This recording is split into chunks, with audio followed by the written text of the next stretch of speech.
Dear seeker, pause for a moment and listen, not to me, but to the noise around you. Everyone is speaking, selling certainty, broadcasting opinions, competing to be heard. Advice floods your screen every second, louder, faster, more confident than the last.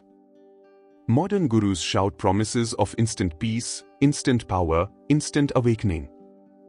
And yet, something inside you remains restless. Now imagine this, a man who barely spoke, who did not market himself, who did not chase followers, who offered no dramatic performances, yet thousands crossed oceans just to sit near him. No speeches. No slogans. Often, no words at all. And still, people left transformed. How does that happen? How can silence succeed where endless talking fails? Pause. This question itself pulls you inward. Because deep down, you already sense the answer. Noise excites the mind, but it never satisfies it. Silence, when authentic, does something far more radical, it reveals you to yourself. In a world addicted to stimulation, silence becomes shocking. It feels unfamiliar, even threatening.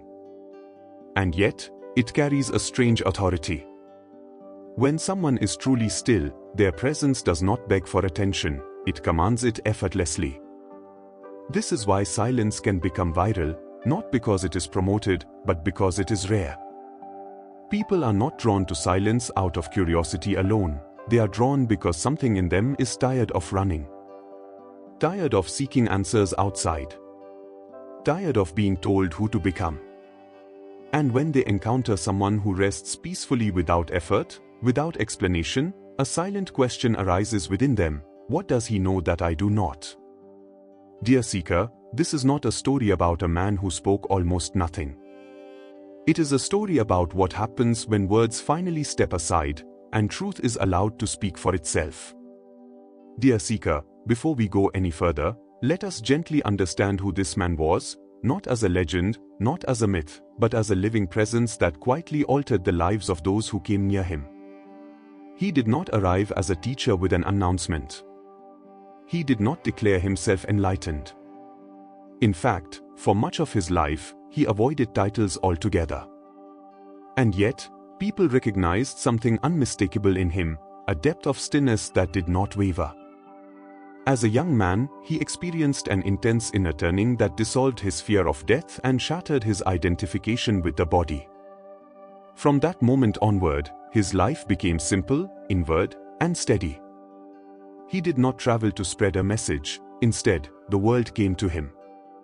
Scholars, villagers, skeptics, devotees, and wanderers alike sat before him, often in silence, sensing a peace that did not depend on circumstances.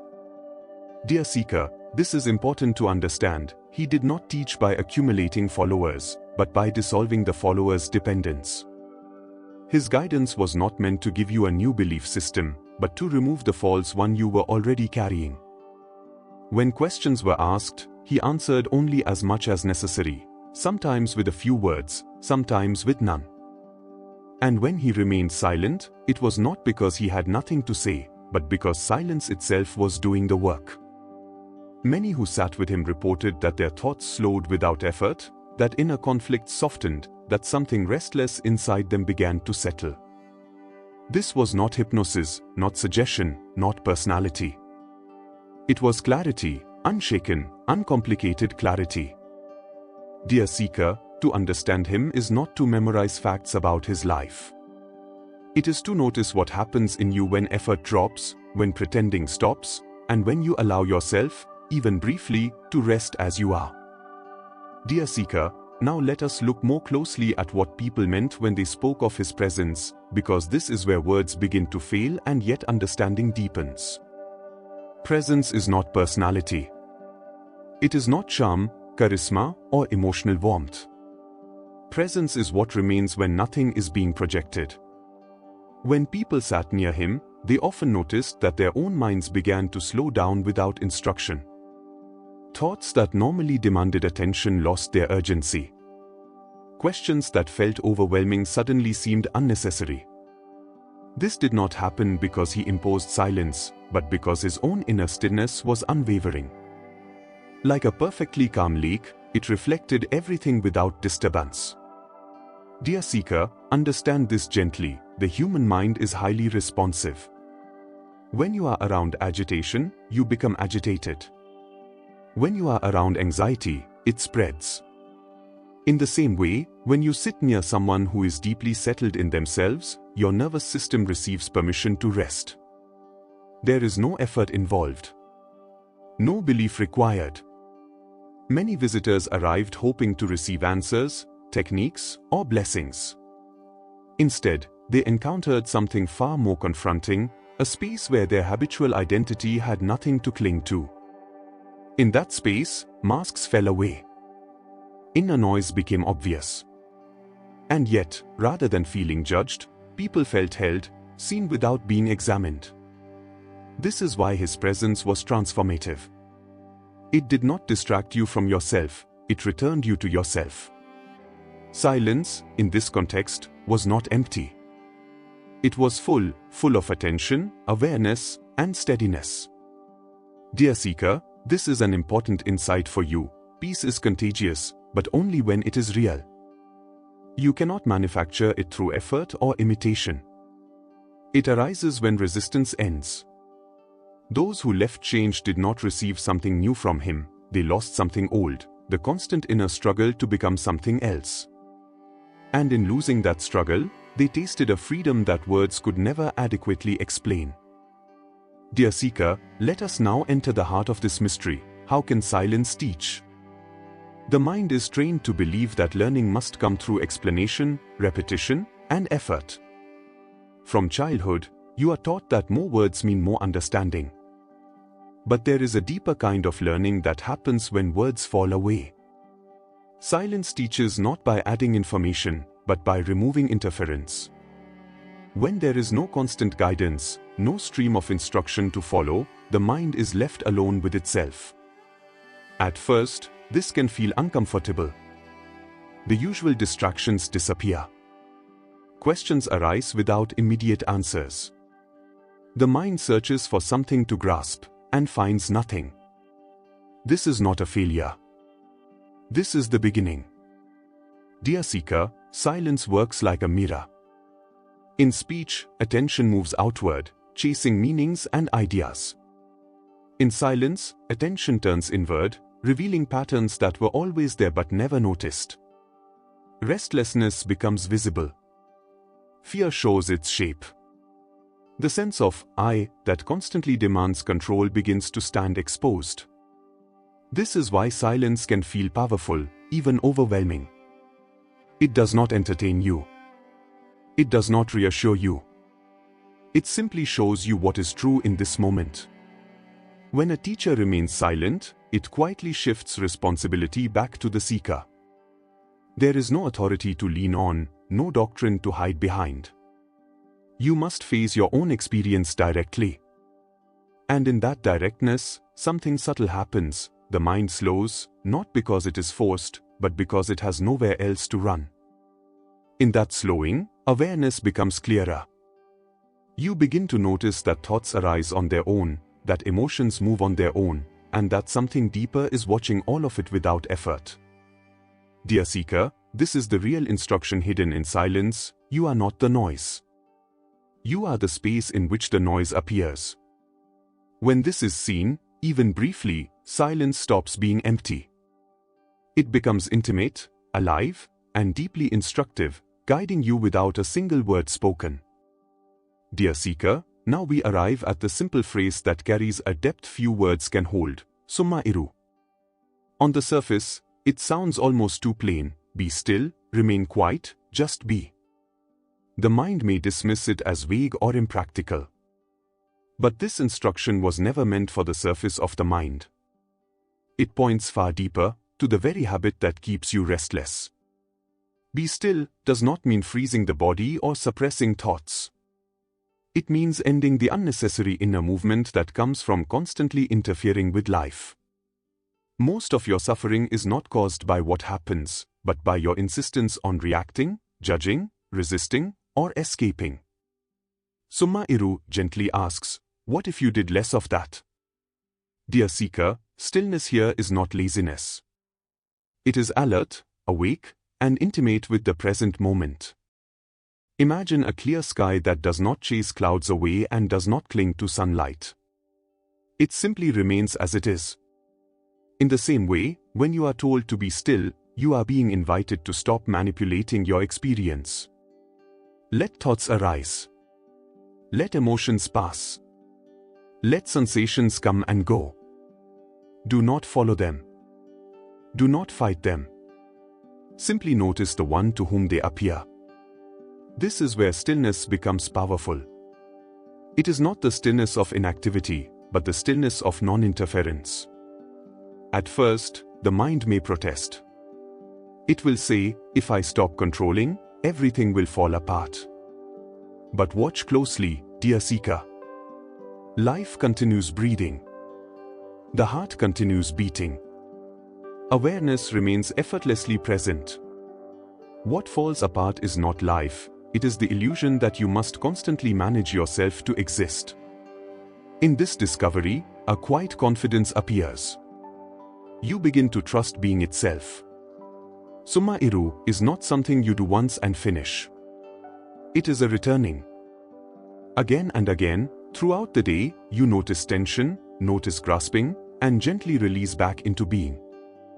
In this simplicity, the mind learns rest. And in that rest, you discover something profound. Peace was never something to be achieved, it was only waiting for you to stop disturbing it. Dear seeker, now let us understand why this teaching of silence spreads so powerfully in the modern world, even without promotion, argument, or spectacle. You live in an age of constant input. Every moment, something demands your attention: news, notifications, opinions, identities to adopt, improvements to chase. Even spirituality has become noisy, competitive, and exhausting. You are told to optimize your mind, heal your past, manifest your future, and become someone better, brighter, calmer. And beneath all this effort, a quiet fatigue grows. Not physical fatigue, but soul weariness. It is here, dear seeker, that silence becomes magnetic. When someone embodies stillness without effort, without performance, without urgency, it feels like water to a thirsty mind. Silence stands out precisely because it refuses to compete. It does not persuade you, it invites you to stop. This is why silence spreads, not as information, but as recognition. When people encounter genuine stillness, something wordless in them responds. They may not understand it intellectually, but they feel relief. For the first time, there is no pressure to improve, no demand to become enlightened, no role to play. Just the permission to rest as awareness itself. In a world obsessed with expression, silence feels rebellious. In a culture addicted to answers, not answering feels profound. And so, stories spread, not about what was said, but about what was felt. I sat there and something settled. I didn't understand, but I felt peace. I didn't get answers, but my questions softened. Dear seeker, this is also where misunderstanding can arise. Silence is not meant to be copied as an outer pose or aesthetic. It is not about withdrawing from life or rejecting speech. It is about discovering an inner reference point that does not depend on stimulation. When silence becomes genuine, it naturally expresses itself through simplicity, clarity, and compassion in action. The real virality of silence is not online, it is internal. It spreads when one restless mind meets another and, without words, offers permission to be still. So take this teaching home gently. You do not need to escape the world. Simply pause within it. Let moments of stillness interrupt your habits. And notice, dear seeker, how quickly the mind remembers something ancient, that peace was never absent, it was only covered by noise. Dear seeker, now let us come to the most important turning point, the place where this teaching leaves the screen and enters your life. Everything you have heard so far is not meant to make you admire silence, understand silence, or talk about silence. It is meant to invite you into a direct experiment. The true teaching begins not when the video ends, but when you pause. When you stop seeking the next explanation.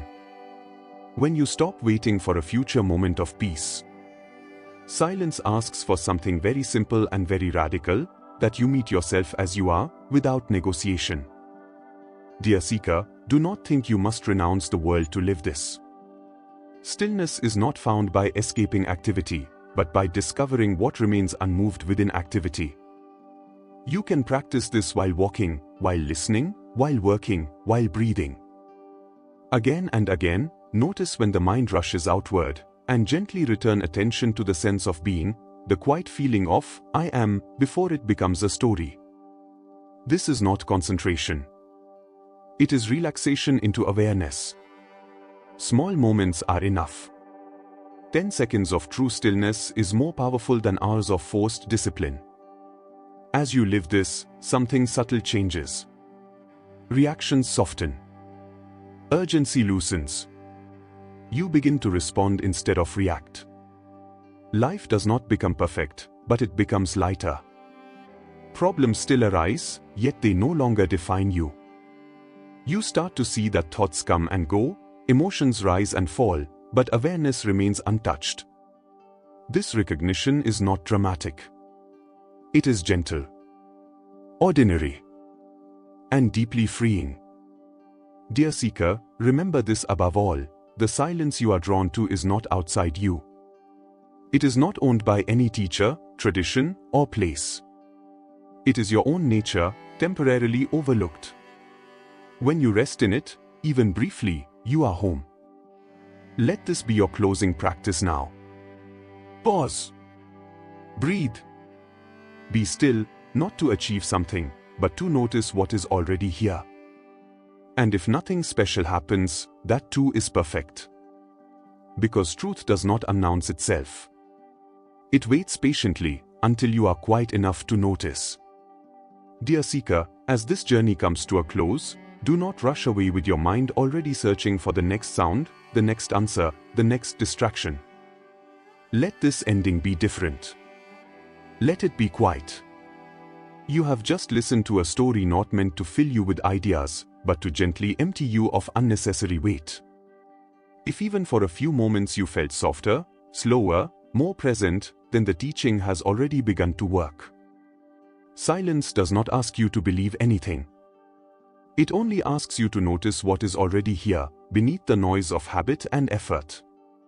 Take this noticing with you into your day, into your breath, into your relationships, into the small pauses between actions. You do not need to withdraw from life to live this truth. You only need to return, again and again, to the stillness that is always available. Dear seeker, if this video resonated with you, do not simply move on.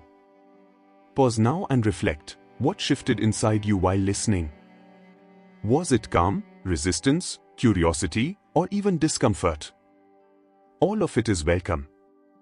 I invite you to write one honest comment below, not to impress anyone, not to sound spiritual, but to share what this teaching stirred in you. Your words may quietly help another seeker who is reading in silence. And if you feel called, let me know what you would like to explore next. Would you like a deeper dive into self-inquiry? More teachings on silence? Guidance for daily life, fear, anxiety, or the restless mind? This space grows through shared intention, not noise. If you found value here, you may gently support this work by liking the video and subscribing, not out of obligation, but as a quiet signal that this kind of content matters. New videos will continue to explore stillness, awareness, and the simple truth of being, step by step, without hurry. Until then, remember, peace is not something you must achieve in the future. It is something you remember when you stop running. Be kind to yourself. Be patient. Be still.